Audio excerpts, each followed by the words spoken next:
chamar sua atenção, nós estamos estudando um pouquinho sobre a igreja, e hoje nós chegamos a essa terceira aula, nessa sequência sobre, será que a igreja é importante? Né? Será que eu não posso adorar em casa, eu não posso orar em casa, eu não posso viver um cristianismo sem ter comunhão com a igreja local? A igreja local, ela é importante para quê? Qual que é o objetivo? Né? Será que sozinho eu consigo suprir a minha responsabilidade de adoração, de fazer discípulos, de instruir uns aos outros, de suportar uns aos outros?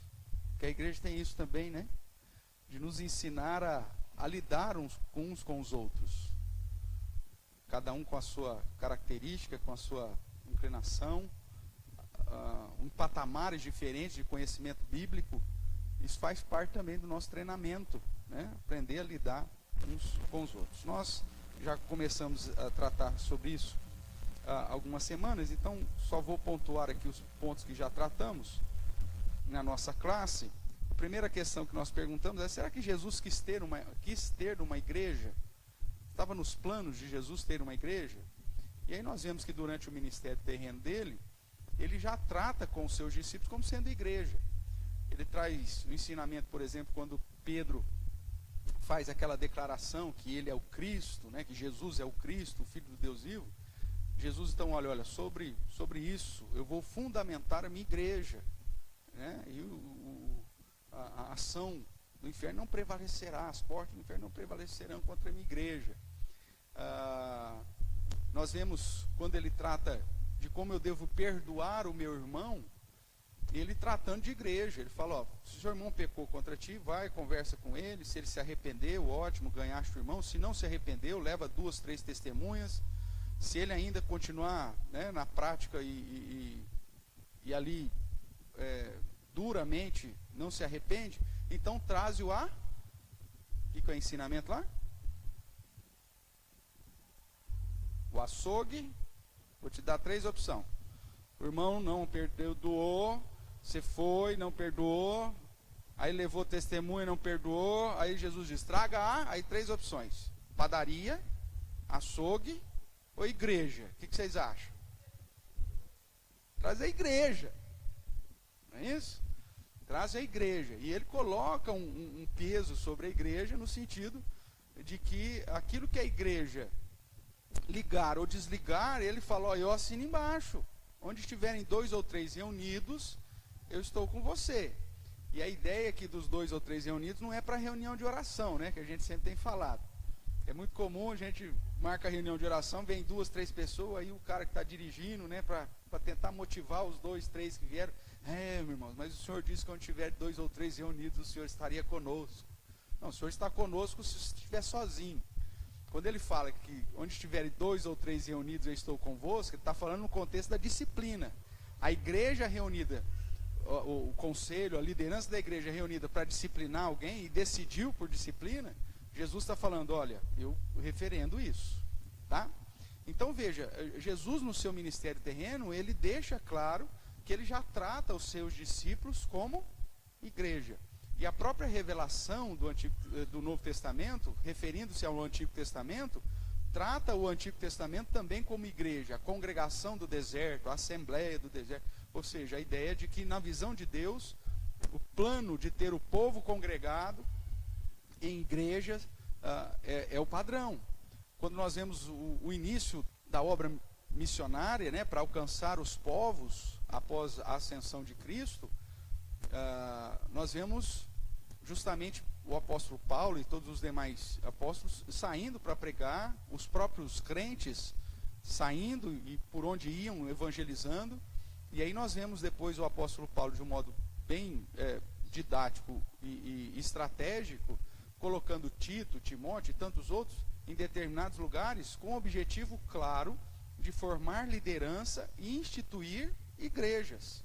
Então a igreja é o padrão e sempre foi o padrão que Deus estabeleceu. Então nós já vimos isso aí, vimos também que essa postura, muitas vezes da vaidade humana, tem conduzido essa igreja para alguns desvios, principalmente na questão doutrinária, né? Mas não só desvios doutrinários, como desvios também práticos, né? E desvios morais. E, portanto, a igreja ela tem essa função de ser esse instrumento para se policiar a si mesmo. A igreja tem que estar atenta naquilo que ela crê e, ao mesmo tempo, ser instrumento para auxiliar, instruir e admoestar a cada parte dessa igreja, né? Nós sabemos que as marcas da verdadeira igreja, a gente sempre estuda isso, além da pregação fiel das Escrituras, ensinando o padrão correto que a Bíblia quer que nós andemos, além dessa fidelidade na pregação, tem a prática, ou a aplicação correta, né, inclusive dos sacramentos, que o próprio Senhor Jesus instituiu, e a própria disciplina eclesiástica, como um meio para manter essa igreja dentro do caminho, dentro do padrão. A palavra do Senhor nos exorta, e o próprio Deus diz que Ele disciplina todos aqueles que Ele ama. Então, a igreja é instrumento para isso, né? Nós tratamos também que dentro desse policiamento que a igreja deve fazer sobre si, o retorno às Escrituras é justamente o padrão. Toda vez que a igreja deixa a Escritura, ela se desvia. E o padrão para que a gente volte a ser um modelo ou uma igreja verdadeiramente cristã é voltar às Escrituras. Ou, como a reforma protestante do século XVI fez, sola Escritura, somente a Escritura, esse retorno para a Bíblia. Vimos também, algumas semanas atrás, sobre quando se deu a igreja, e definimos que então a igreja é o corpo de Cristo, e a partir do momento que você tem alguém que creia em Cristo, você teve o início da igreja. E aí nós vimos que a igreja começou então, não em Atos 2, não no ministério terreno de Jesus, mas começou inclusive lá na onde? Você se lembra? Lá no Velho Testamento. Quando?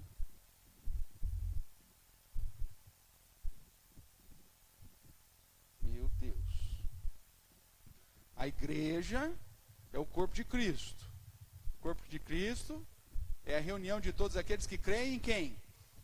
Em Cristo. Pedro vai dizer que não existe salvação fora de quem? Da igreja? Não, fora de Cristo. Não existe salvação fora de Cristo. Como que as pessoas do Antigo Testamento eram salvas?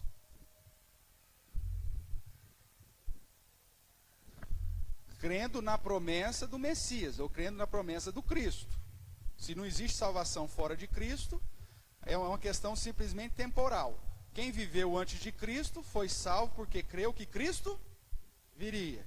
Quem viveu nos dias de Cristo foi salvo porque creu em Cristo. E nós que vivemos depois do ministério terreno de Jesus, somos salvos porque cremos que Ele veio. É só uma questão temporal. Mas a salvação é sempre através de Jesus. A fé nele como nosso Senhor e Salvador. Então, no Antigo Testamento, as pessoas também eram salvas em Cristo. Aquelas que criam. Lembra de Simeão?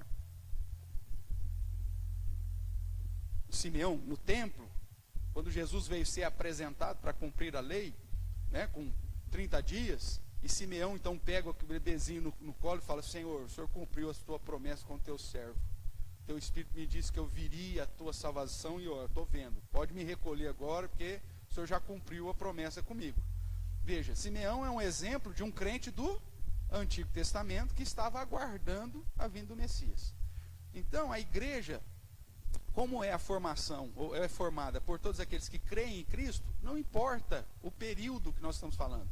Se lá no Antigo Testamento, quando alguém creu na promessa do Messias, ali começa quem? A igreja. E quando se deu essa crença a respeito da promessa do Messias? Aonde foi? Quem foi esse cara que começou? Nós já estudamos isso, hein? Algum corajoso aí? Adão. Abra sua Bíblia lá em Gênesis capítulo 3.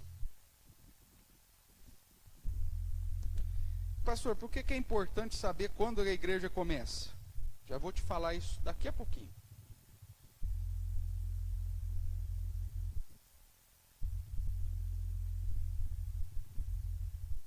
Gênesis 3,15, você tem, ainda no Éden, Deus aplicando sobre o homem a consequência do seu pecado. Depois ele vai ser expulso. Mas no verso 15, nós vemos Deus falando assim,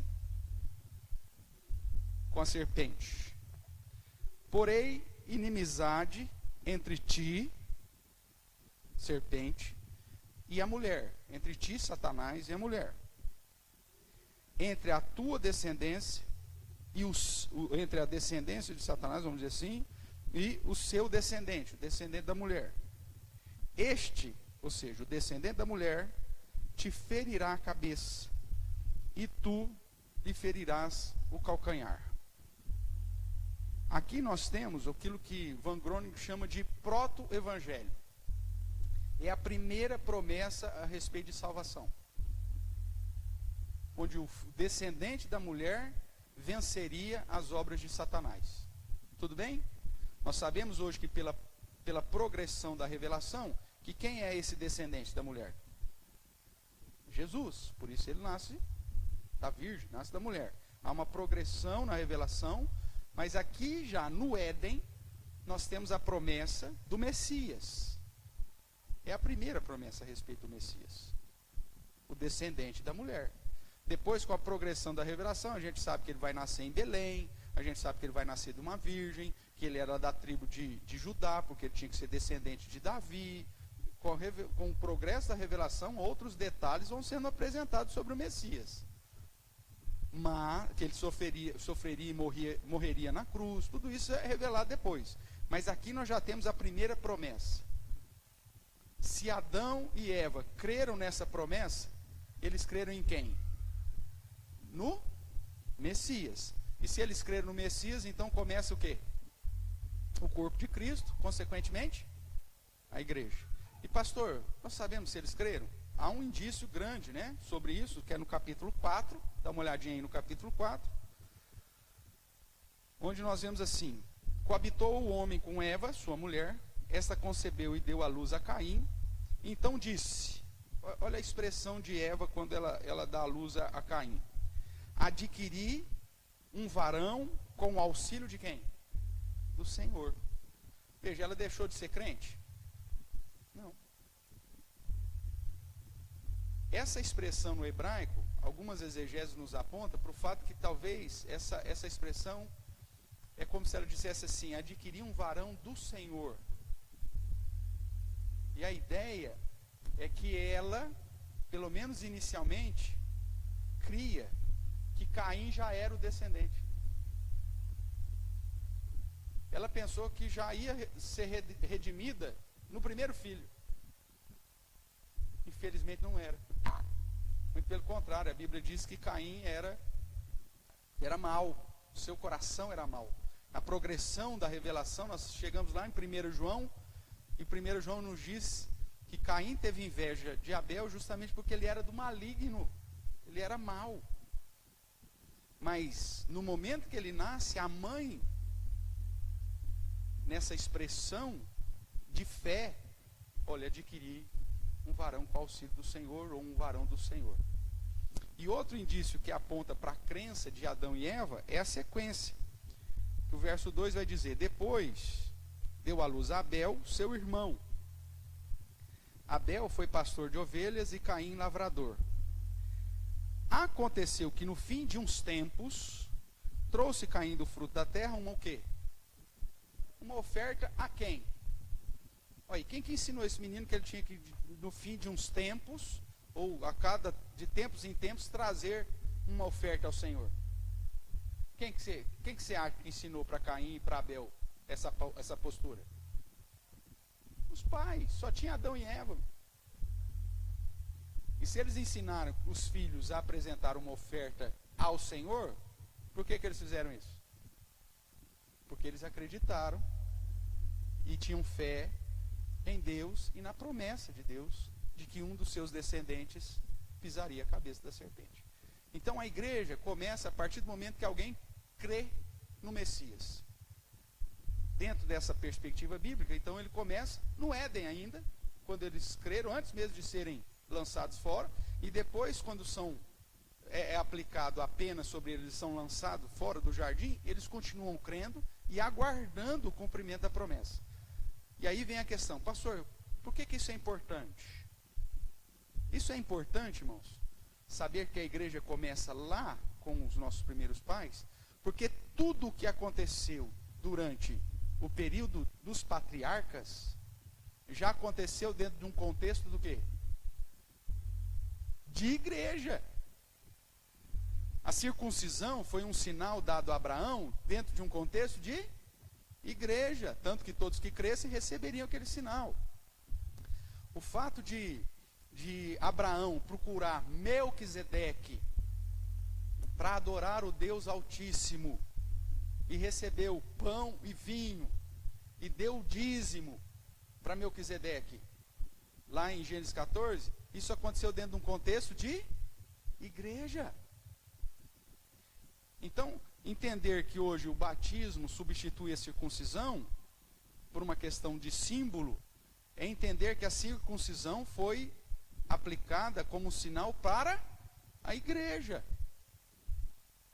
A questão do dízimo, que é um negócio muito questionado nos dias de hoje, foi dado por Abraão para Melquisedeque, antes da lei de Moisés, já dentro de um contexto de igreja. E você sabe hoje que depois veio a lei de Moisés, o sacerdócio levítico, e o sacerdócio levítico termina com o cumprimento em Cristo Jesus. Então, o sacerdócio levítico e toda a lei cerimonial foi cumprida em Cristo. E o que está valendo hoje é o sacerdócio de quem? É um sacerdócio novo? Que sacerdócio que é? Abra sua Bíblia lá em Hebreus. Carta aos Hebreus.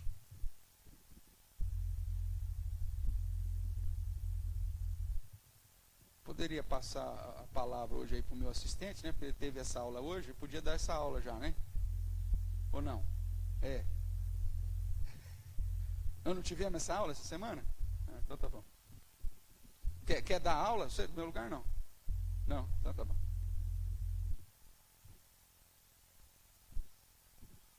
Então, Hebreus, irmãos, capítulo 7, vamos lá. Tem vários aqui, vamos. Deixa eu chegar aqui, que eu ainda... Qual que é o título que tem na sua Bíblia no capítulo 7? Melquisedeque é o tipo de Cristo. Quem que é Melquisedeque? O rei de Salém. Não tem pai, não tem mãe, não tinha geração, apareceu lá, e que era sacerdote de quem? Lembra disso ou não? Põe o dedão aqui em Hebreus, e vai lá comigo para Gênesis de novo. Põe o dedão, marca aqui, nós vamos voltar para Hebreus 7.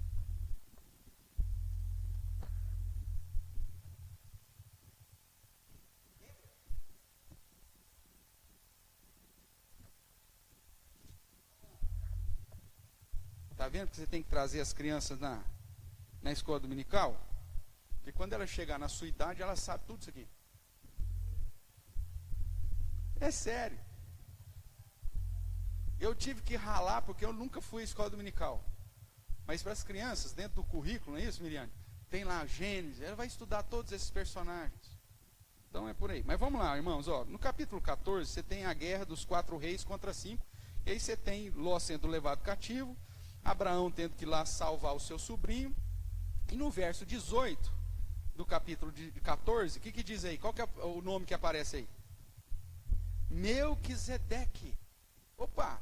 Lá em Hebreus diz que o Melquisedeque é um tipo de Cristo. É lógico que isso é o título, mas você vai ver que eu defendo que é o próprio Cristo. É a segunda pessoa da Trindade aqui numa teofania, né? Mas vamos lá. Melquisedeque era rei de quem? Rei de Salém. Provavelmente o próprio rei da paz, o rei de Shalom, né? Essa era a ideia. E ele trouxe o quê? Pão e vinho. Quem que estabelece na Santa Ceia o lugar da Páscoa pão e vinho? Cristo. E ele era sacerdote de quem? Deus Altíssimo. Nós estamos aqui em Abrão. Já tinha lei mosaica? Não. Isso aqui nós estamos muito tempo antes. Já tinha sacerdócio levítico? Não. Então o sacerdócio inicial era de quem? De Melquisedeque. A ordem sacerdotal era de Melquisedeque. E aí o que diz? Então ele trouxe pão e vinho, era sacerdote do Deus Altíssimo, abençoou ele Abrão e disse: bendito seja Abrão pelo Deus Altíssimo, que possui os céus e a terra, e bendito seja o Deus Altíssimo, que entregou os teus adversários nas tuas mãos, e de tudo lhe deu Abraão o quê? O dízimo. Ótimo, volte lá para Hebreus 7. O sacerdócio levítico é um sacerdócio temporário no meio dessa história. Como nós provamos que a igreja começa lá em Gênesis, esse sacerdócio de Melquisedeque foi feito dentro de que contexto? De igreja. Tudo bem? E esse sacerdócio de Melquisedeque, ele continua. Há um período temporário onde há a ascensão do sacerdócio levítico, e em Cristo Jesus o sacerdócio levítico é cumprido. Pronto.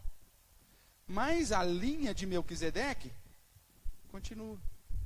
Veja o que diz o Hebreus 7. Porque esse Melquisedeque, rei de Salém, sacerdote do Deus Altíssimo, que saiu ao encontro de Abraão, e veja aqui que essa é a informação, né?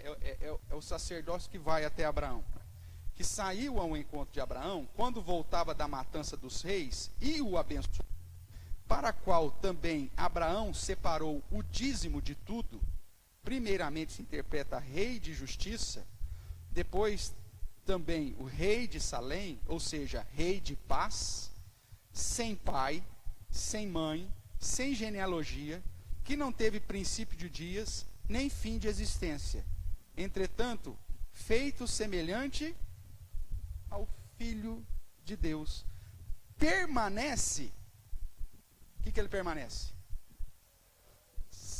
Sacerdote perpetuamente, para sempre.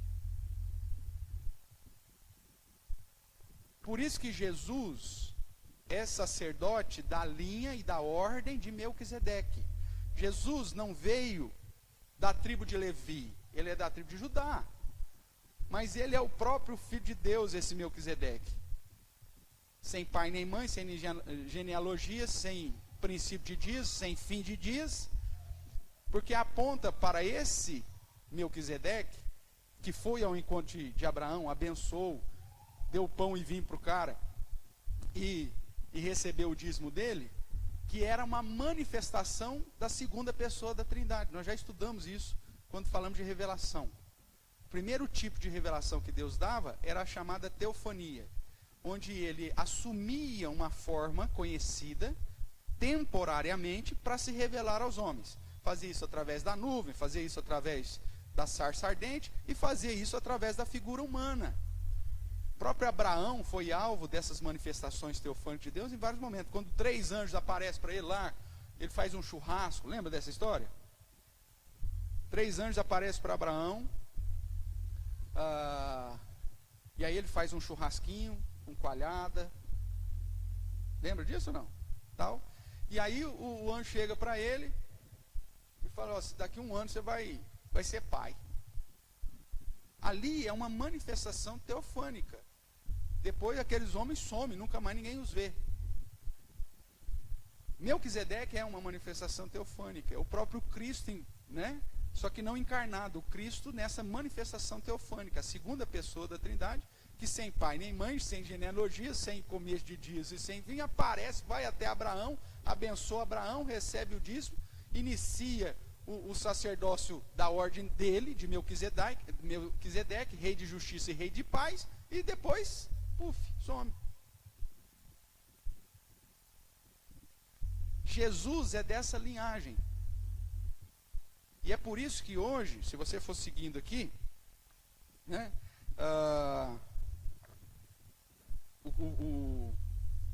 verso 11 em diante, ainda ele está falando, né, de tudo isso.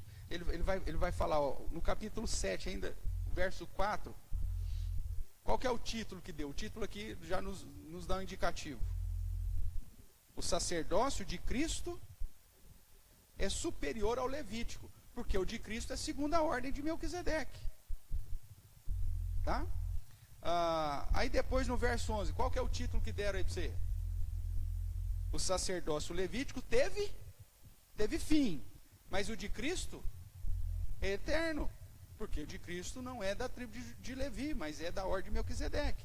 Então veja aí o verso 11. Se, portanto, a perfeição houvera sido mediante o sacerdócio levítico, pois nele, baseado, o povo recebeu a lei, que necessidade haveria ainda de que se levantasse outro sacerdote, segundo a ordem de Melquisedeque, e que não fosse contado segundo a ordem de Arão? Pois quando se muda o sacerdócio, necessariamente é também mudança da lei. Ou seja, uma vez que agora o que está em voga é o sacerdócio de Melquisedeque, o peso da lei cerimonial não existe mais, porque o próprio Cristo já o estabeleceu. Vamos mudar aqui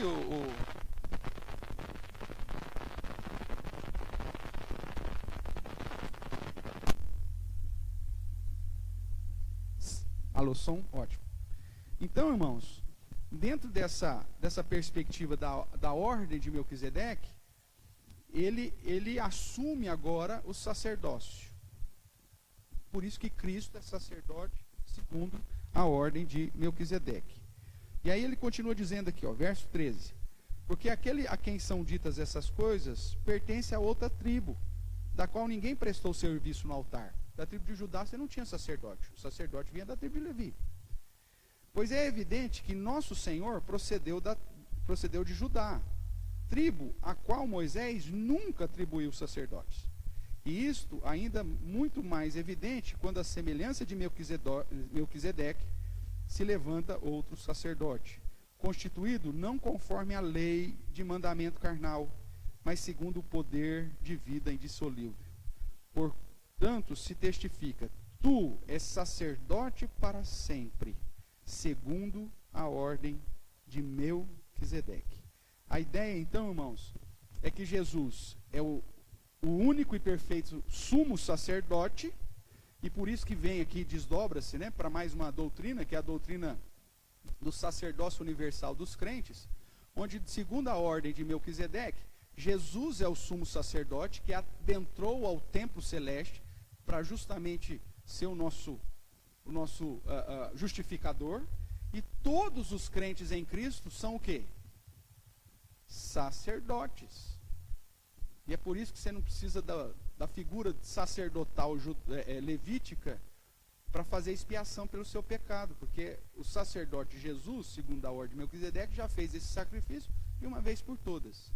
Veja, dentro da igreja que começa lá no Antigo Testamento, o sacerdócio da ordem de Melquisedeque, ele faz uma ponte, né, começa lá antes da lei de Moisés, passa por cima da lei de Moisés e continua perpetuamente. E é por isso que Jesus é o seu sumo sacerdote e você é sacerdote em Cristo.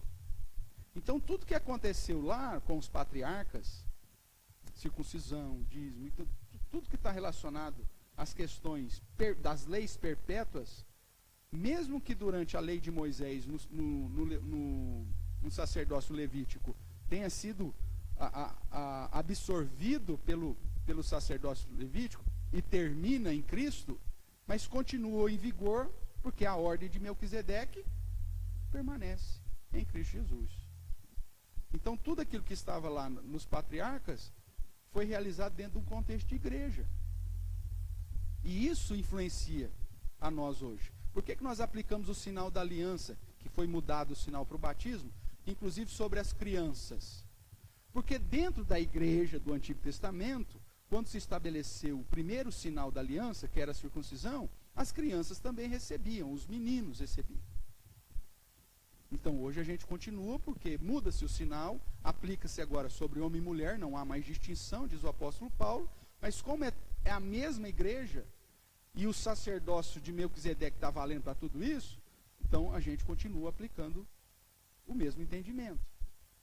Então é importante saber que a igreja começa no Antigo Testamento? É.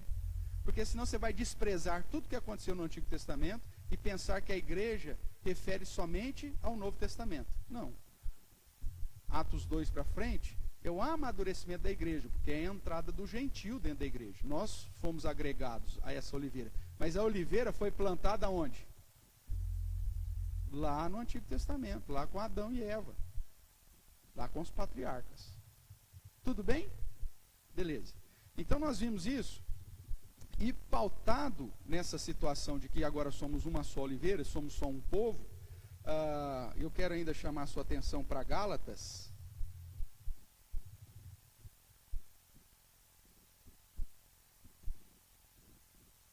Gálatas capítulo 3.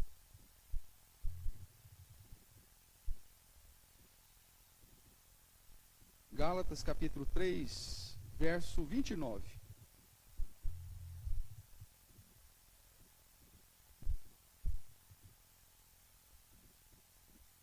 Vamos lá? Diz assim, Gálatas capítulo 3, verso 29. E se sois de Cristo, também sois o quê? Descendente de Abraão. E que mais? E herdeiro segundo a promessa. Como Cristo é o nosso sumo sacerdote, Ele é o Messias, Ele é o Salvador, Ele que realizou todas as coisas, quando nós cremos em Cristo, nós nos tornamos parte da igreja. E se tornamos parte da igreja, nós nos tornamos descendentes de Abraão. E, consequentemente, todas as promessas dadas aos patriarcas se aplica agora sobre a minha vida, sobre a sua vida, que crê em Cristo. Se a igreja fosse distinta, povo de Israel é povo de Israel, não é igreja. A igreja começa no ministério terreno de Jesus ou com o derramar do Espírito Santo. Se fosse distinto, as promessas de Abraão seriam somente para quem? Para Abraão e os descendentes dele, que era o povo de Israel. Mas aí Paulo diz, não, meu amigo, já que você foi enxertado na oliveira, já que você faz parte da igreja, e Antigo Testamento e Novo Testamento trata da mesma igreja, as promessas e a herança de Abraão também é sua.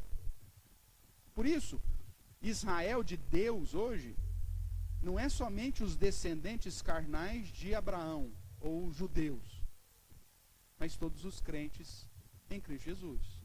Nós somos o Israel de Deus. Hoje. Aqueles que não entendem o início da igreja lá no Antigo Testamento, faz essa distinção. E aí, todas as outras áreas de doutrina vão ser maculadas por esse entendimento mediano. A questão escatológica, dependendo daquilo que você crê sobre a igreja, vai dizer, não, vai ter uma redenção para o povo de Israel e vai ter uma redenção para a igreja. Não, meu amigo, é a mesma coisa.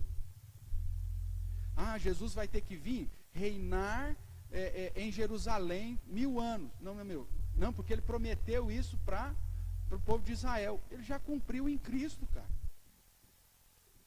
E o seu reino é já sobre todos os povos, sobre todas as tribos, sobre todas as nações, através da igreja. Jesus reina sobre o mundo hoje através da igreja. E ele vai vir buscar o seu povo definitivamente. E não há uma distinção, céu de judeu e céu de gentil. Você já viu alguma coisa dessa na Bíblia? Eu nunca vi, porque não existe. É um único céu, um só Senhor, uma só nova Jerusalém. Jesus não tem duas noivas. A Bíblia diz que a igreja é a noiva. Aí Jesus tem uma noiva que é o povo judeu e uma noiva que é a igreja, que são os gentios. Você casaria com um noivo que tem mais uma noiva? Se o próprio Deus coloca como padrão, deixa o homem pai e mãe e tome a sua mulher, ele vai ser agora adepto da poligamia? Não, Jesus tem uma noiva só, que é o Israel de Deus, que é a igreja de Deus. Inclusive, não é porque você é judeu que você é salvo. O judeu salvo, ele tem que ter cumprir a mesma situação que pesa sobre o não judeu. Crer em Jesus como Messias, crer em Jesus como Cristo. Mas eu sou descendente de Abraão. o povo de Israel disse para Jesus no ministério terreno. Jesus falou: vocês são filhos do diabo, que é o vosso pai, seus mentirosos. Todo mundo choca, esse cara é louco. Mas por quê? Porque eles não reconheciam Jesus como Messias. Então não é porque o cara é judeu que ele já está com o passaporte carimbado. Não está. E é isso que Paulo, inclusive, vai falar em Romanos capítulo 11, que Deus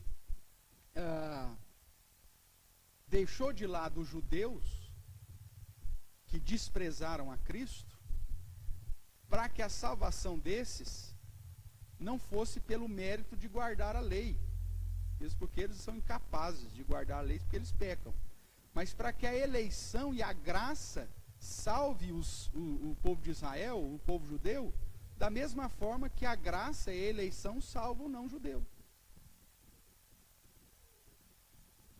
Não existe dois caminhos para a salvação, irmãos. Para o judeu só basta nascer judeu, já é salvo. Não. Ele tem que reconhecer Jesus como Senhor e Salvador, como Messias.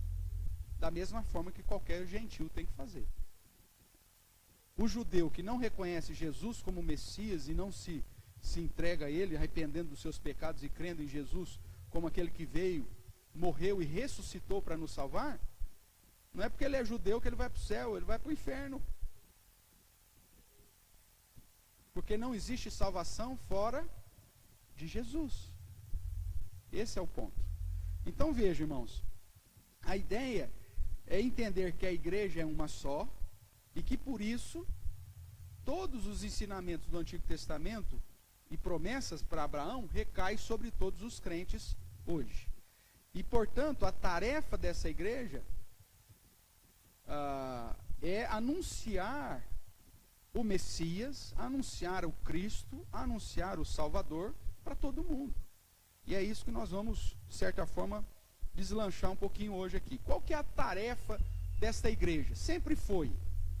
Quando você pensa na igreja do Antigo Testamento, o que Deus fala para Abraão? Se tu uma bênção, em ti serão abençoadas todas as nações, as famílias da terra. Aí, por que ele não falou? Só vai ser abençoado sua família, viu, Abraão? Não. Nele seria abençoado. Aquele que vier até ti e te abençoar, será o quê? Abençoado. Aquele que vier até ti e te amaldiçoar, será o quê? Amaldiçoado. Veja, Abraão, que era o patriarca, que era o símbolo, então, da igreja do Antigo Testamento, era a fonte de bênção para as famílias da terra. A diferença missiológica, irmãos, do Antigo Testamento para o Novo Testamento, é só a ênfase. No Antigo Testamento, para você ser salvo, era: vinde a Abraão. Você tinha que vir para o povo de Israel. Você tinha que se tornar judeu. Ok? Então, a perspectiva missionária ou missiológica do Antigo Testamento é: vinde. Para os povos serem abençoados, esses povos tinham que vir até Abraão, vir até o judaísmo.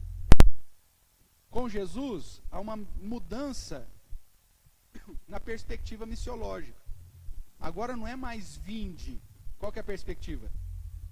Ide. Por isso que Jesus faz essa distinção, de pegar os seus discípulos e falar: ide. Porque até Jesus, o meio para que você fosse abençoado e alcançasse as heranças de Abraão era: vinde. Aquilo que em missiologia é chamado da força centrípeta. Só que aí depois do ministério terreno de Jesus, a força missionária passa a ser centrífuga. Ou seja, agora é ide. E é por isso que a igreja, depois do derramamento do Espírito Santo, as pessoas não vêm mais a Israel, as pessoas não vêm mais ao templo, as pessoas não vêm mais ao judaísmo. Deus, inclusive, quando quebra o sacerdócio levítico, logo depois, ele destrói, inclusive, o templo.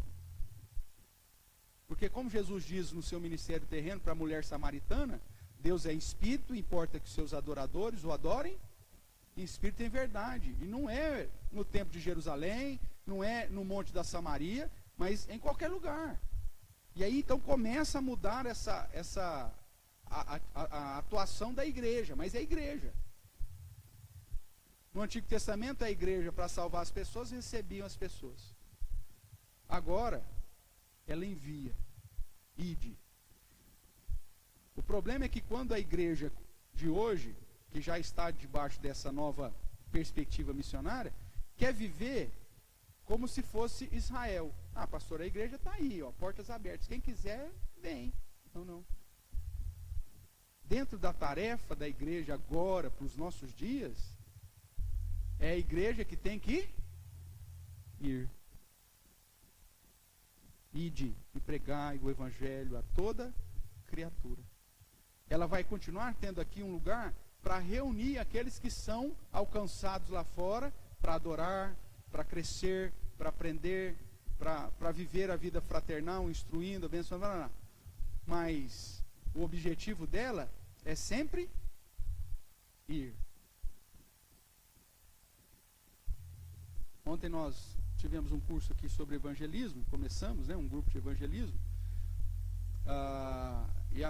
um dos primeiros princípios que nós falamos, que o objetivo da igreja, a prioridade da igreja de Cristo, é a obra missionária. O objetivo da igreja não é construir templo, apesar que ela vai construir um templo justamente para agregar aqueles que vão sendo salvos, tudo bem. Mas se o objetivo, o fim dela é construir um templo, construímos um templo, maravilha, e daí? Se você não continua com o trabalho evangelismo, esse templo vai ficar vazio. O objetivo dela é missionário. O objetivo da igreja não é organizar sociedades internas. O objetivo da igreja não é formar um lindo coral. Ela pode até fazer isso, mas isso tem que ser instrumento para fazer o quê? Para ir, para alcançar, para evangelizar.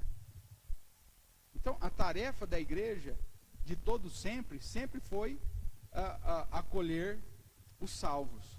No Antigo Testamento, de que forma fazer isso? Recebendo as nações no judaísmo. E agora? Jesus mudou.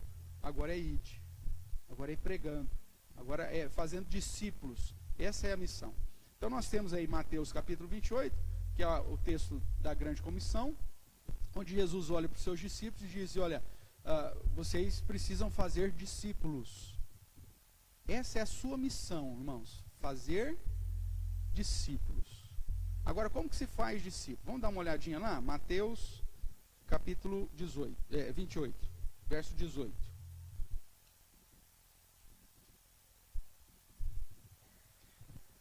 Jesus, aproximando-se, lhes falou dizendo, toda autoridade me foi dada no céu e na terra. A base da obra missionária da igreja não está pautada nela mesma, mas está pautada na autoridade de quem? Na autoridade de Jesus. Ele vence. E é porque ele venceu, nós podemos ir em qualquer lugar e falar em seu nome. Tudo bem? Então, a autoridade não está na própria igreja. A igreja não tem autoridade. Por exemplo, dentro do catolicismo, é definido que não existe salvação fora da igreja. Então, se você deixou de ser católico, você perdeu a salvação. Mas é a salvação deles, não a salvação de Deus. Então, não tem problema nenhum. Agora, na visão bíblica, não existe salvação fora de Cristo. Não existe salvação fora de Jesus. Tudo bem? E aí, então, é nele que está toda a autoridade. E porque ele tem toda a autoridade, aí ele diz, ide. Ide, portanto, e fazei templos. É isso que está escrito aí? Não. Fazei discípulos. A ideia de construção de um local para agregar os crentes, ótimo. Mas se isso for o fim em si mesmo, então tira o nome lá, igreja, e põe construtora. Construtora presbiteriana, que ela só constrói templos. Não, esse não é o principal objetivo.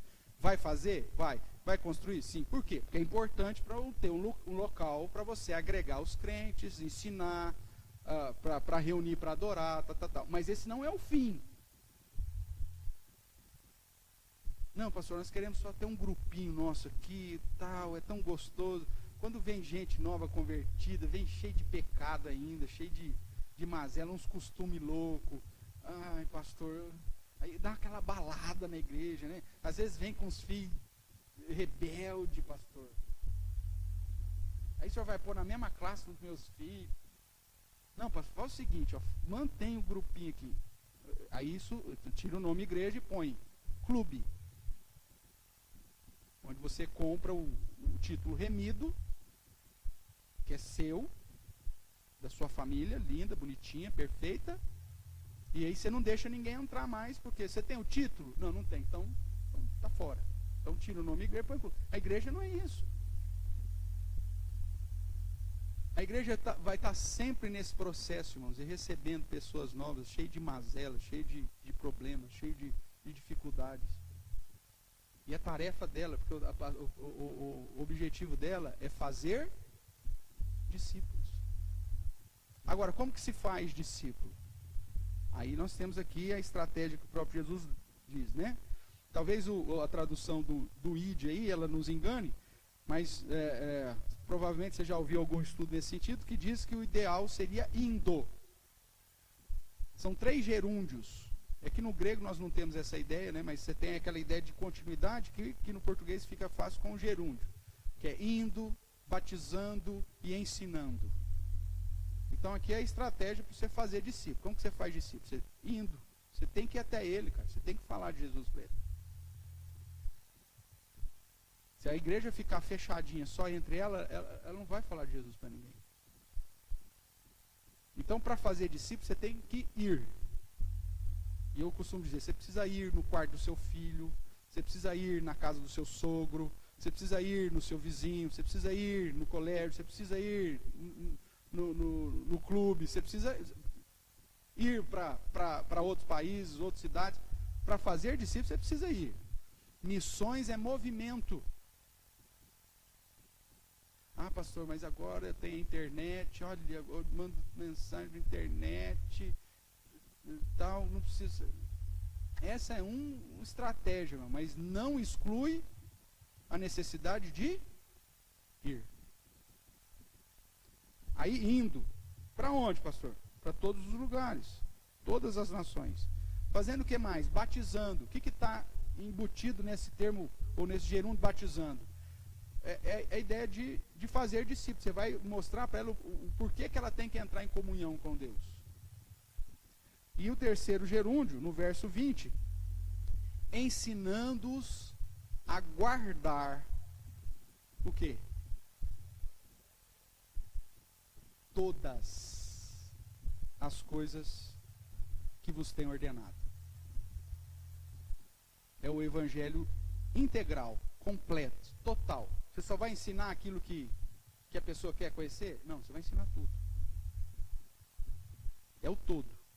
Então a tarefa da igreja, irmãos, passa por esse princípio de obedecer à ideia de fazer discípulos. A igreja existe para fazer discípulos. Se você está aqui e não tem isso sobre a sua vida, como responsabilidade de fazer discípulos, você não entendeu o que você está fazendo aqui.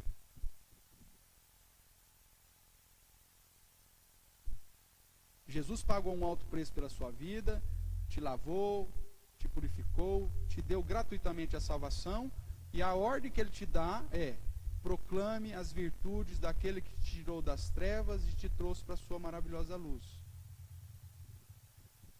Ou seja, faça discípulos. Na semana que eu não estava aqui, o presbítero Paulo trouxe a aula de quarta-feira, né? Eu sei que caiu aí no mundo aqui em Araraquara, na quarta-feira, né? Choveu muito, né? E aí muita gente não veio, mas eu não sei se você acompanhou pela internet. Né? Apesar das dificuldades, né, Gabriel, que a gente teve, até por conta da chuva, da instabilidade da internet, mas deu para acompanhar, eu acompanhei lá da Baixada. E ele fala justamente isso. sobre a responsabilidade de fazer discípulos. Ele até se emociona aqui, não sei se vocês viu, acompanhou, mas né, ele até se emocionou quando fala sobre a responsabilidade dele de falar de Jesus, não sei se você viu isso. Se você não viu o presbítero Paulo chorando, então você não assistiu na quarta-feira também. Na quarta foi o Marquinhos, então foi a escola dominical. É isso mesmo? É ele que deu a aula de escola dominical? Então é a aula de escola dominical. Chorou, não foi? Você não viu e que você não acompanhou. Inclusive, se colocando, né, na situação de, eu preciso falar mais. Tal. Lembra disso? Porque esse é o objetivo, irmãos. E se isso não te incomodar, como incomodou o presbítero Paulo, é porque você não entendeu. A gente tem que realmente nos sentir incomodados se a gente não está fazendo discípulos. Porque a tarefa é essa. Indo, batizando e ensinando, ou seja, agregando a igreja. Esse batizando aponta para o agregar a comunidade. A igreja presbiteriana, ela perdeu muito tempo, porque a igreja presbiteriana, ela deu ênfase durante muitos anos em evangelismo e não em missões. Pastor, tem diferença? Tem. Evangelizar, irmãos, é o primeiro passo para se fazer discípulo, para fazer a missão. Missões é fazer discípulo. Esse é o todo. Qual que é o primeiro passo para eu fazer discípulo? Eu tenho que falar de Jesus, eu evangelizar. Então, o evangelismo faz parte de missões. Eu posso evangelizar e nunca fazer um discípulo.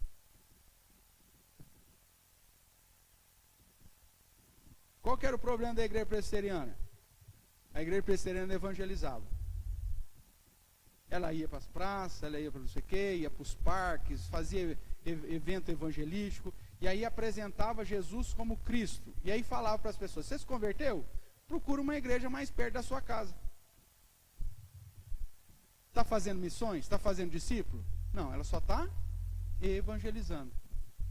E às vezes, o coitado do cara que acabou de ser confrontado com o evangelho, e com essa postura de marketing terrível, procura uma igreja mais próxima da sua casa, descobria que perto da casa dele tinha uma igreja Testemunho de Jeová. E ele, sem conhecimento ainda, achava que era tudo crente. E aí o cara ia para a igreja Testemunho de Jeová. Ia para o Mormon, ia para Neopentecostal. Porque o cara que me evangelizou disse que eu procurar uma igreja perto da minha casa. Não tinha um acompanhamento. O que é fazer discípulo, meu amigo? É você acompanhar o cara, você andar com o cara, trazer o cara para a igreja, ensinar o cara a orar, ensinar as doutrinas básicas da Bíblia. É ajudar nos momentos da dificuldade, até ele estar preparado no sentido emocional, teológico, eclesiológico, para ele fazer o quê? Outro discípulo. Agora, evangelizar é só o primeiro passo. Tem gente que acha que já faz muito tempo, pastor, eu falei de Jesus para o fulano. Falei, e daí? Você fez discípulo? Não. Não adianta. Você está cumprindo parcialmente a missão. Aí não adianta. O foco da igreja, a tarefa da igreja é pregar o evangelho na perspectiva de fazer discípulos. Esse é o nosso foco. Veja aí também a ideia da totalidade, né? No texto aqui de Mateus 28. Jesus aproximando falou dizendo, toda a autoridade e de fazer discípulos de todas as nações. Verso 20. E ensinando-os a guardar todas as coisas que vos tenho ordenado. Então, esse é o objetivo da igreja. Eu vou pôr aqui a citação. Geralmente você vê que eu não gosto muito de fazer citação, mas essa aqui eu vou fazer, porque quem está antenado aí sabe do que eu estou falando. Segundo o René Kivitz,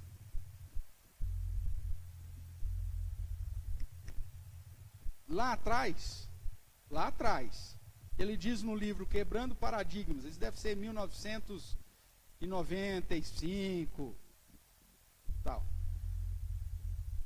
Ele diz que a tarefa da igreja é pregar todo o evangelho a todo o homem. Infelizmente agora a Bíblia tem que ser atualizada, segundo ele.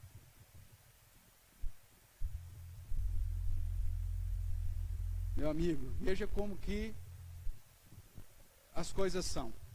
A Bíblia diz que nós devemos crescer no aperfeiçoamento para chegar ao pleno conhecimento da verdade.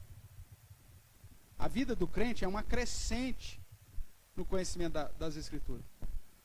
Só que a gente tem visto que quando a vaidade toma o coração das pessoas, elas mudam até o conhecimento pleno que chegaram de Cristo para satisfazer o próprio eu. Foi assim com tantos e tantos líderes que já passaram pela igreja evangélica brasileira e mundial. A partir do momento que você se distancia das Escrituras, que ela precisa ser atualizada, por exemplo, já é o desvio. Agora, qual que é o padrão? Tarefa da igreja: pregar todo o evangelho a todo homem, e segundo Mateus, em todos os lugares, a todo tempo. Que é aquilo que a gente tem batido na tecla aqui. Irmãos, nós vamos pregar o evangelho inteiro, o evangelho todo, a todo homem, em todo lugar, em todo tempo. Qualquer circunstância. Mas é o evangelho todo. Não é só que, pastor, prega só sobre amor. Mas se eu pregar sobre amor, eu vou ter que falar da ira. Não tem como falar do amor se eu não tenho a compensação da ira. Se eu for falar do amor, eu tenho que falar da disciplina. Porque a própria Bíblia diz que Deus disciplina a todos quanto Ele ama. É o evangelho todo, irmãos. Não tem como fugir disso. Né? Fazer discípulos pregando e ensinando o evangelho todo, inteiro, a todos os homens, em todo o tempo, em todo o lugar. Esse é o padrão que o apóstolo Paulo apresenta, porque o evangelho é o poder de Deus para a salvação de todo aquele que crê, seja do judeu, seja do grego ou do gentil. Então, irmãos, nós existimos como igreja para fazer discípulos, onde o evangelizar é o primeiro passo. Então, olhando para a igreja primitiva, nós vemos a tarefa da igreja sendo, se soldando as marcas, né, desta igreja.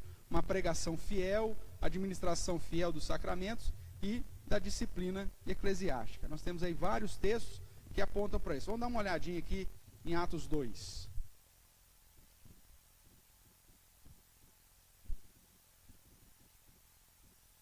Atos capítulo 2, verso 40.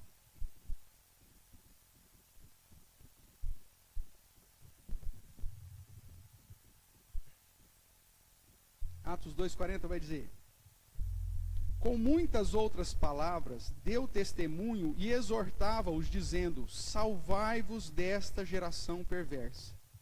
Então, os que lhe aceitaram a palavra, que eles tinham pregado a palavra, foram batizados, havendo um acréscimo naquele dia de quase 3.000 pessoas. E o que eles faziam? Perseveravam na doutrina dos apóstolos, na comunhão, no partir do pão e nas orações.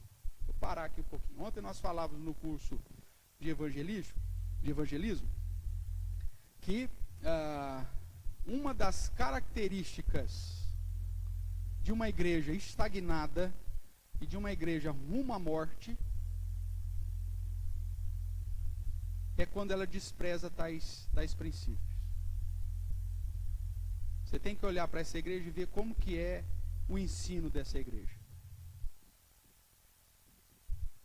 Essa igreja persevera nas doutrinas dos apóstolos, ou como era a igreja de Antioquia, em Atos 13, havia profetas e mestres, ou seja, o centro dessa igreja é o ministério da palavra. Ou é o ministério do reteté?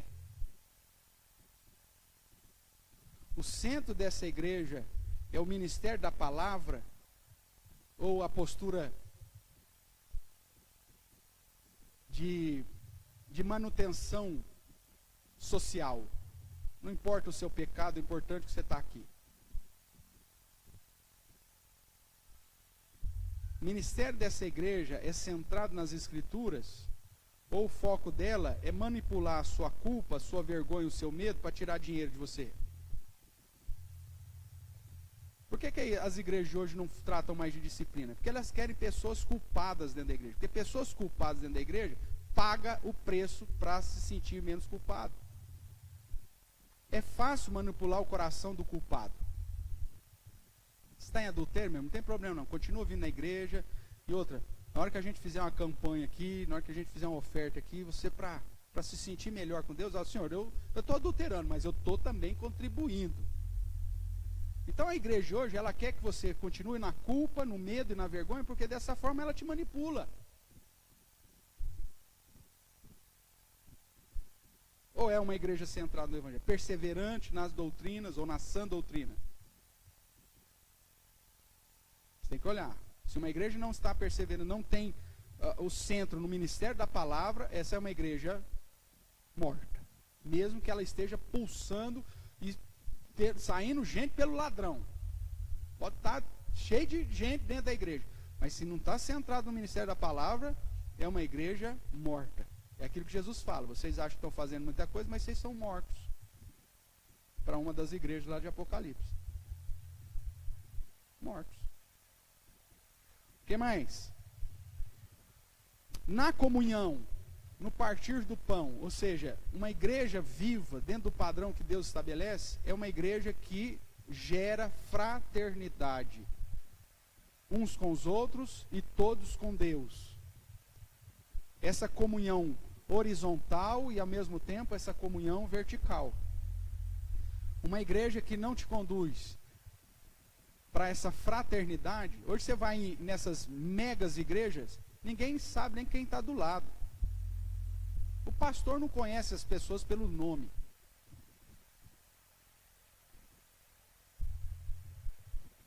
Pastor, então qual que é o tamanho ideal da igreja?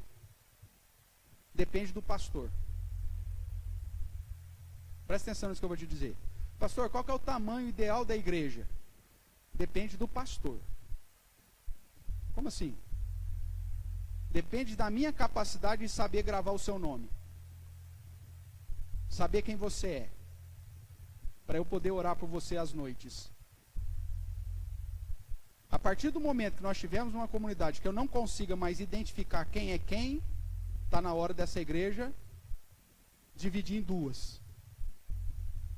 E não é trazer mais um pastor, não. Porque você traz mais um pastor, fica os dois xaropes sem saber o nome de todo mundo. Não é trazer 3 pastores, 4 pastores, não. O tamanho da igreja é a capacidade que o pastor tem de guardar o nome de cada uma das suas ovelhas. Graças a Deus você sabe que eu tenho uma capacidade boa de gravar o nome das pessoas. Então essa igreja aqui pode crescer muito mais do que nós já temos. Agora a partir do momento, chegou lá 3.000, 4.000, eu não consegui mais lembrar o nome de ninguém, falei, gente, é o limite, hein? Porque a partir do momento que o pastor não consegue lembrar o seu nome para orar por você, para te visitar, para te aconselhar, para conhecer a sua história, então a igreja deixou de ser igreja e passou a ser empresa.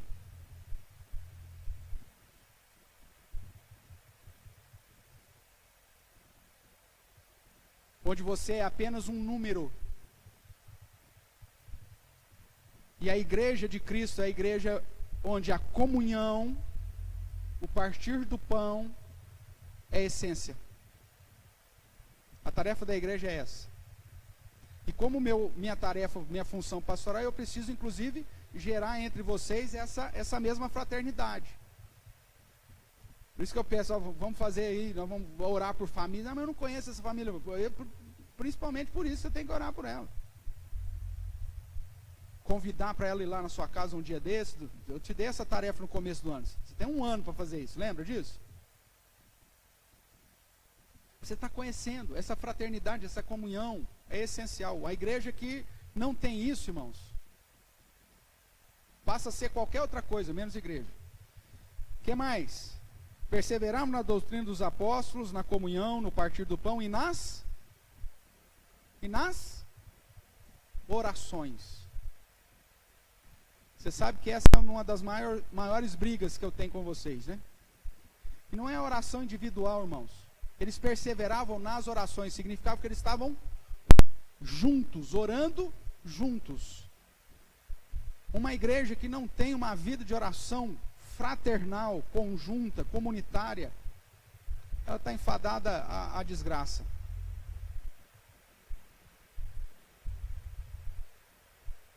Ontem ainda, no curso que nós tivemos aqui de evangelismo, nós tratamos de alguns princípios, né? E eu acabei compartilhando algumas experiências. A Igreja Presbiteriana de Matão, eu pastorei lá do final do ano de 2000 até 2010. Foram 10 anos. E Deus nos abençoou em todos os sentidos, nesses 10 anos que passamos lá. Foi o período que a igreja mais cresceu. O período que a igreja mais atuou. A igreja, além da atuação, ela passou de 70 membros para 220 membros na época.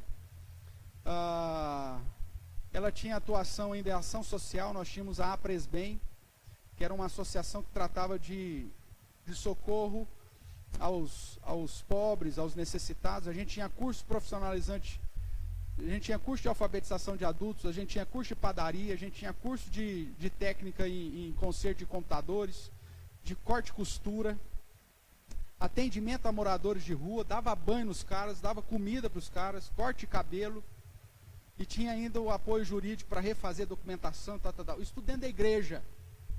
A igreja funcionava de segunda a segunda.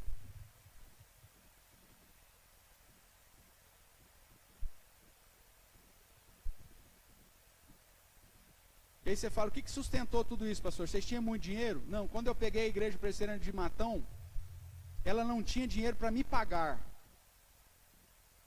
o meu salário. Os presbíteros já tinham adiantado 6 meses o dízimo para pagar as contas da igreja. Só para você ter uma ideia da situação financeira da igreja. Você imagina? Pastor, eu estou dando o dízimo de julho de 2022. Estou adiantando o dízimo, porque a igreja está sem dinheiro, não tem dinheiro para pagar a água, não tem dinheiro para pagar a luz. Aí você fala, pastor, o que aconteceu lá? O que sustentou aquela igreja? E mudou a história da igreja de Matão? Que era uma igreja que, se continuasse daquele jeito, ia fechar. Nós tínhamos reunião de oração, terça, quarta, quinta, sexta e sábado, das 6 da manhã às 7 da manhã. Durante 10 anos, nós tivemos reunião de oração de terça a sábado, das 6 da manhã às 7 da manhã. E no sábado, era das 6 da manhã até às 7, depois a gente tinha um café. O pessoal que trabalhava no comércio, que entrava às 9, o pessoal que ia levar as crianças às 7h10, 7h15 na escola, todo mundo orava.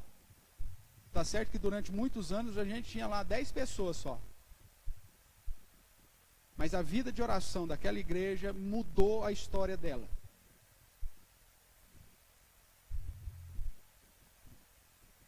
Aqui nós temos uma reunião de oração por semana. E nós não temos desejo de estarmos nela. Nem nos programamos para estar nela.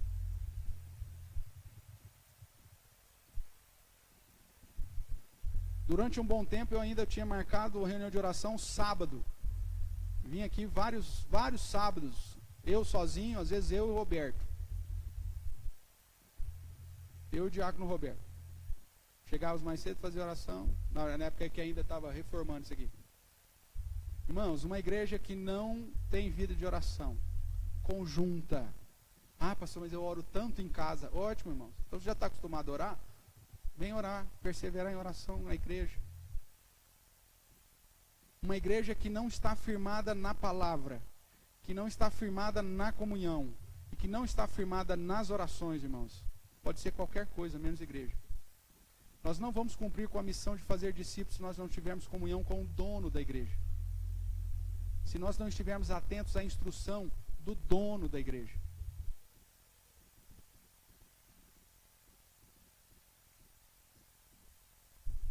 Nós estamos perpetuando velhas práticas de outras igrejas que nós participamos e que conduziu essas outras igrejas para práticas que a gente sabe que não é uma prática que deveria ser realizada dentro da igreja, irmãos.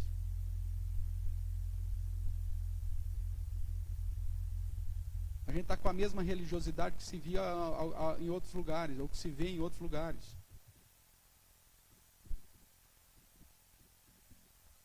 A igreja é importante.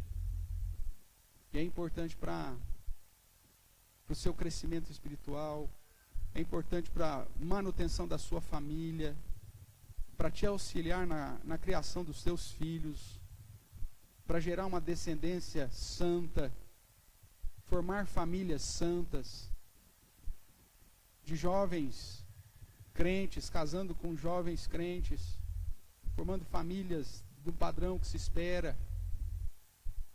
Família, a igreja é importante, irmãos.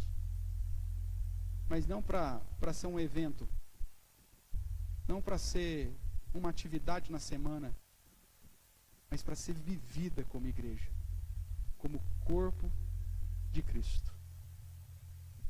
Se você for para o capítulo 4, verso 32.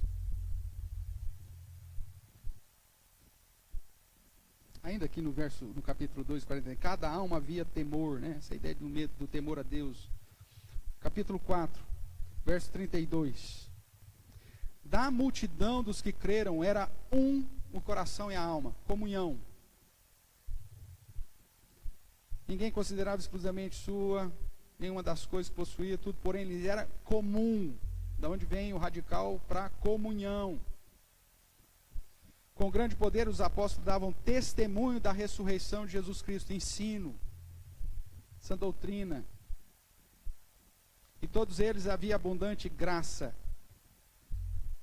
pois nenhuma necessitado havia entre eles, porque os que possuíam vendendo, supriam à medida que tinham necessidade. Mais uma vez, foco na comunhão. Capítulo 13, verso de 1 a 4.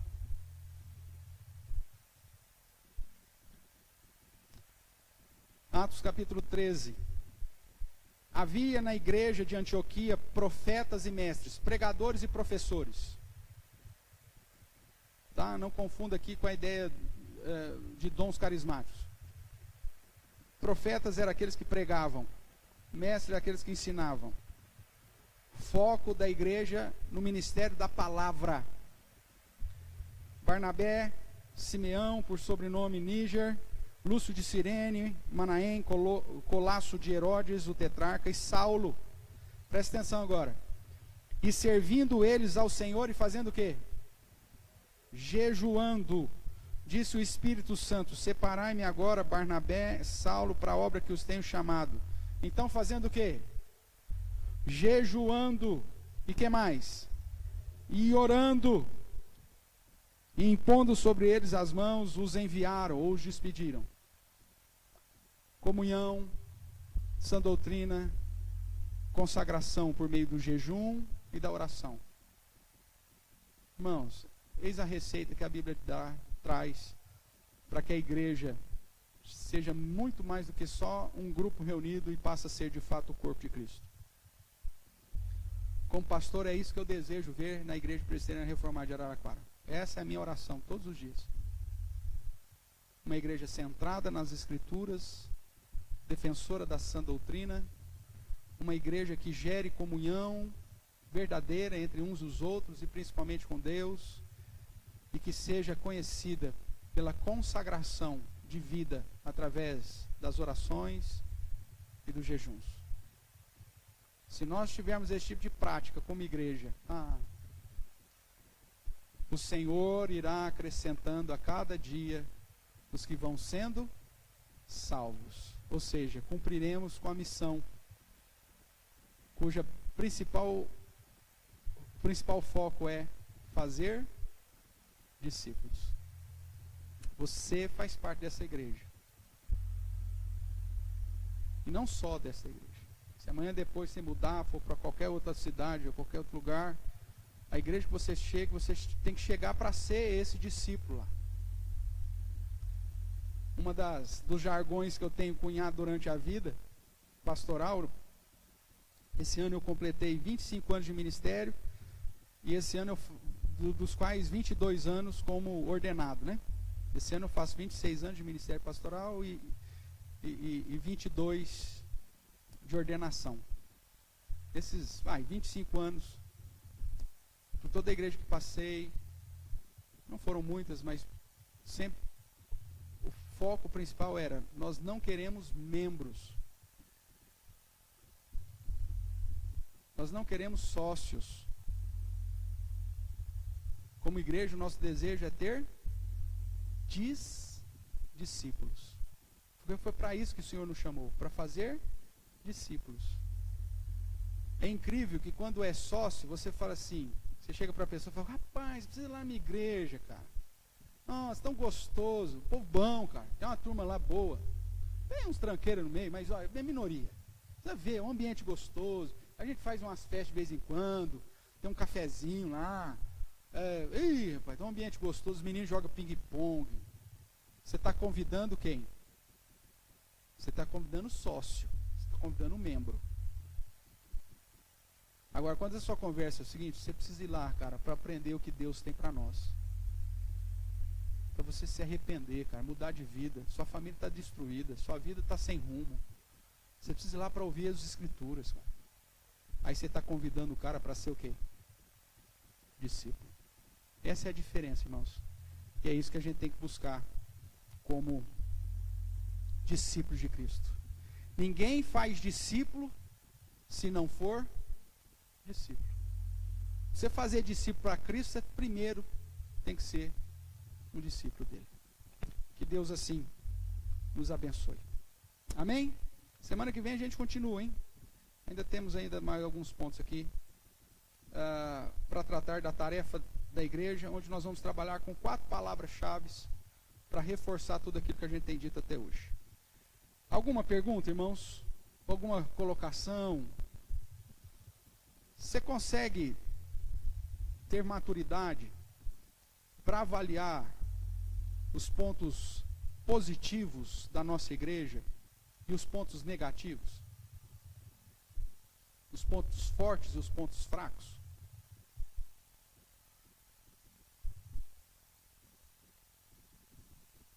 Para aqueles que gostam de administração, talvez marketing, né? A matriz SWOT: pontos fortes, pontos fracos, ameaças e oportunidades, né? Então, para aqueles que gostam aí um pouquinho, você consegue ter maturidade e fazer essa maturidade em relação à sua vida como membro dessa igreja? Porque aí você vai conseguir identificar o dom, talvez, que Deus tem te dado, e se você tem atuado, quais têm sido as oportunidades que você tem tido, as ameaças para te esfriar na fé. É importante essa autoavaliação, irmãos. E essa avaliação como comunidade.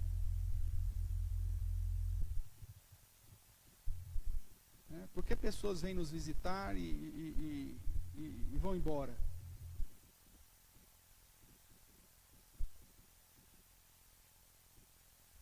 Por que nós não temos um envolvimento como gostaríamos de ter nos ministérios da igreja?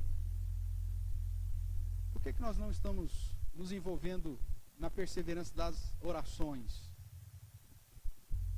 Será que está faltando ensino nessa parte? Nós precisamos, como corpo, irmãos, estarmos atentos a essas situações e ter a maturidade suficiente para olhar para nós mesmos e ver aquilo que a gente deve fazer, não pela igreja, mas pelo dono dela, pelo Senhor que nos chamou. Amém? Alguma pergunta, irmãos? Quando não tem pergunta, que eu fico temeroso. Porque eu de tudo, ou entendeu tudo, não entendeu nada. Vamos lá. Quarta-feira, 7h30 da noite. Um pouquinho antes do estudo. Né? Quiçá a gente tenha uma reunião de oração por dia. Historicamente, irmãos, se você gosta de números, você sabe por que a igreja coreana cresceu? Você sabe onde que está a maior igreja presbiteriana do mundo? Na Coreia do Sul. Eu não sei quantos membros tem. Alguém me falou 20 mil, sei lá eu. Mas você sabe como que a igreja da Coreia alcançou esse patamar de avivamento e de compromisso na missão? Oração. Dá uma pesquisadinha sobre a história da igreja presbiteriana da Coreia para você ver. Os caras têm igrejas lá que mantêm reunião de oração 24 horas por dia. Como, pastor? Tem uma sala lá de reunião de oração que as pessoas vão e tem uma escala e a igreja não para de orar, cara. Enquanto está um povo adorando, tem outro lá orando.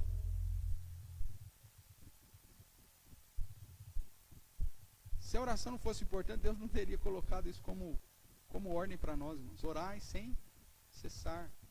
Pense um pouquinho nisso. Sua vida com Deus vai melhorar. Sua perspectiva de ansiedade vai melhorar.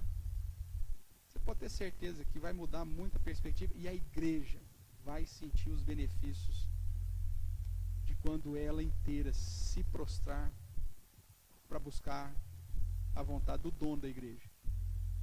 Que Deus assim nos abençoe.